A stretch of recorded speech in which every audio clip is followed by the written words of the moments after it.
ములుగు జిల్లా చెల్పాక ఎన్కౌంటర్లో మరణించిన మావోయిస్టుల మృతదేహాలకు పంచనామా పూర్తి చేశారు పోలీసులు. రెవెన్యూ అధికారుల సమక్షంలో పంచనామా పూర్తి చేసి ములుగు ఏరియా ఆసుపత్రికి మృతదేహాలను తరలిస్తున్నారు. మావోయిస్టుల మృతదేహాలు తరలిస్తున్న నేపథ్యంలో దారి పొడవునా పోలీసుల పహారా కొనసాగుతుంది. ఇదే విషయానికి సంబంధించిన పూర్తి డీటెయిల్స్ మా ప్రతినిధి వేణు అందిస్తారు. చెల్పూరు శివారు అటవీ ప్రాంతంలో జరిగినటువంటి ఎన్కౌంటర్లో మృతి చెందిన 7 మావోయిస్టుల మృతదేహాలు మరికొద్ది సేపట్లో ములుగు ఏరియా ఆసుపత్రి ఉన్నటువంటి మార్చురికి తీసుకురాబోతున్నారు. ఇక మధ్యాహ్నం 2 గంటల నుంచి కూడా రెవెన్యూ అధికారుల సమక్షం లోపల పంచనామా పూర్తి చేసి స్థానికుల సహాయంతో 2 కిలోమీటర్ల మేర అడవి ప్రాంతం నుంచి చెల్పూరు శివారుకు తీసుకురావుతున్నారు. అక్కడ నుండి కూడా ట్రాక్టర్లలో మృతదేహాలను ములుగు ఏరియా ఆసుపత్రికి తరలించనున్నారు. ఇక 7 మృతదేహాలు రానున్న నేపథ్యం లోపల ములుగు ఏరియా ఆసుపత్రి మార్చురీలో కూడా ఫ్రీజర్లు కూడా సిద్ధం చేస్తున్నారు. ప్రస్తుతం ములుగు ఏరియా ఆసుపత్రిలో 4 ఫ్రీజర్లు అందుబాటులో ఉండగా మిగతా ప్రాంతాల నుంచి కూడా ఆ ఫ్రీజర్లను తెప్పించి ప్రస్తుతానికైతే ఏర్పాటు చేస్తున్నారు. ఇక చనిపోయినటువంటి 7 వ్యక్తుల లోపల పెద్దపల్లి జిల్లాకు చెందిన మల్లయ్య అలియాసు మధు మినహాయిస్తే మిగతా 6 సభ్యులంతా కూడా ఛత్తీస్గఢ్ జిల్లాకు సంబంధించినవారు. సో వాళ్ళ కుటుంబ సభ్యులందరికీ సమాచారం అందించి పోస్ట్మార్టం తర్వాత మృతదేహాలు కుటుంబ సభ్యులకు అప్పగించాలంటే మరో 2 రోజుల సమయం పట్టే అవకాశం ఉంటుంది. కాబట్టి ఫ్రీజర్లు అన్నీ కూడా ఏర్పాటు చేస్తూ ప్రస్తుతానికి 2 రోజులు ఆ శవాలను కూడా ఇక్కడ నిల్వ ఉంచేందుకైతే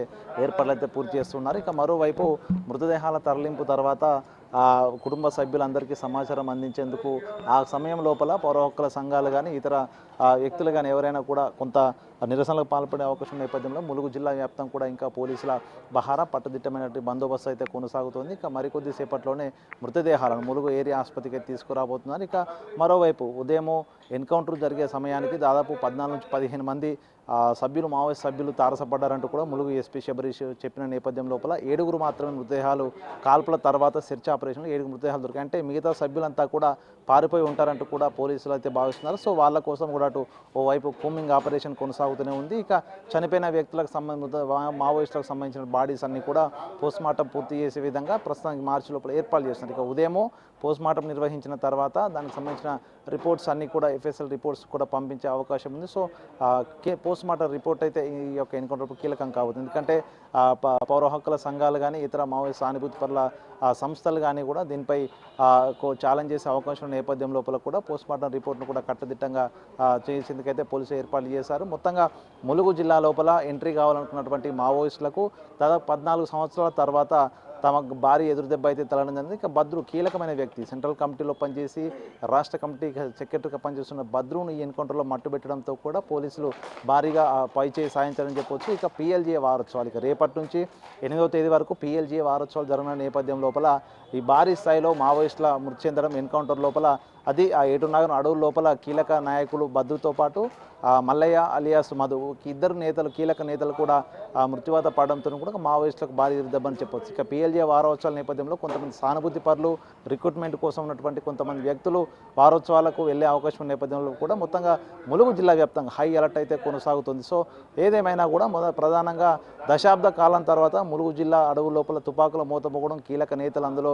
మృతి చెందడంతో కూడా మావోయిస్టులకు తెలంగాణకు రావద్దు అనేటువంటి ఒక హెచ్చరికలు అయితే పోలీసులు హెచ్చరికలు జారీ చేసే ఒక సందర్భం అయితే కనిపిస్తుంది. మొత్తానికి మరికొద్ది సేపట్లో బాడీస్ అన్నీ కూడా ప్రస్తుతం ఉన్నటువంటి మార్చురీకి తీసుకొచ్చిన తర్వాత ఫ్రీజర్లలో భద్రపరిచి దాని ఫార్మాలిటీస్ అన్ని పూర్తి చేసిన తర్వాత పోస్ట్మార్టం కంప్లీట్ చేసి కుటుంబ సభ్యులకు అప్పగించి ఏర్పాటు చేశారు. ఇక మార్చురీకి వచ్చిన తర్వాత కూడా సాయుధ బలగాల భద్రత కూడా మార్చిలో ఉండబోతోంది. దాంతోపాటుగా ములుగు ఎస్పీ కూడా ఈ యొక్క మృతదేహాలను వారి కుటుంబ సభ్యులు అందించే వరకు కూడా పూర్తిస్థాయి ఒక ప్రోటోకాల్ కూడా పాటించి పూర్తిగా మృతదేహాన్ని కూడా డిస్పర్స్ అయ్యే వరకు కూడా ఒక ములుగు జిల్లా వ్యాప్తంగా కూడా ఒక పోలీసుల భద్రత అయితే కొనసాగే అవకాశం అయితే కనిపిస్తోంది.